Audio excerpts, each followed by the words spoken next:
सभामुख महोदय, हामीले निर्वाचन प्रणाली नै यस्तो बनायौँ जुन प्रणाली अन्तर्गतको निर्वाचनमा कुनै पनि पार्टीले अपवादको रूपमा बाहेक बहुमत प्राप्त गर्न सक्दैन।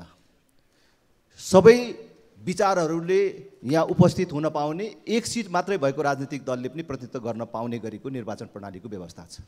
त्यसकारण यो संसदमा 100 सिट भएको पार्टी र 1 सिट मात्रै भएको पार्टीको पनि उत्तिकै मर्यादा र उत्तिकै हैसियत हुनुपर्दछ। गणितमा फरक होला, सरकार बनाउने कुरामा फरक होला, तर कुनै पनि विचारलाई निषेध गर्न नपाइने गरी निर्वाचन प्रणाली बनाइएको छ। तर जसले यो निर्वाचन प्रणाली बनायो उसैले यो विधिलाई उल्लङ्घन गर्न हुन्न।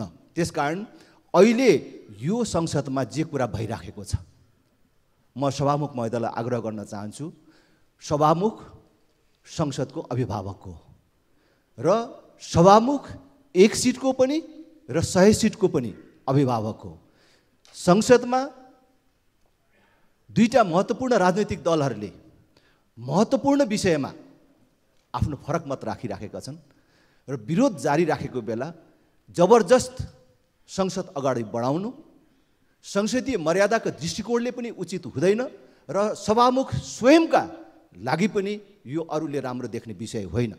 त्यसकारण समस्या समाधान नभइकन संसद अवरुद्ध भइराखेको बेला जबरजस्त संसद बढाउने काम नहोस् भन्ने कुरा म सभामुख महोदयलाई आग्रह गर्न चाहन्छु र जबसम्म जबरजस्त यस प्रकारको संसदलाई अगाडि बढाउने काम भइराख्छ यो कर्मकाण्डमा राष्ट्रिय प्रजातन्त्र पार्टी सहभागी हुँदैन, हामी बहिष्कार गर्छौँ। र म सभामुख महोदयलाई र सभामुख महोदय मार्फत अर्को कुरा पनि जानकारी गराउन चाहन्छु, हामीले जब बैठक बहिष्कार गर्छौँ राष्ट्रिय प्रजातन्त्र पार्टीका सदस्यहरूको नाममा आउने बैठक भत्ता राजस्वमा फिर्ता हुने व्यवस्था होस्।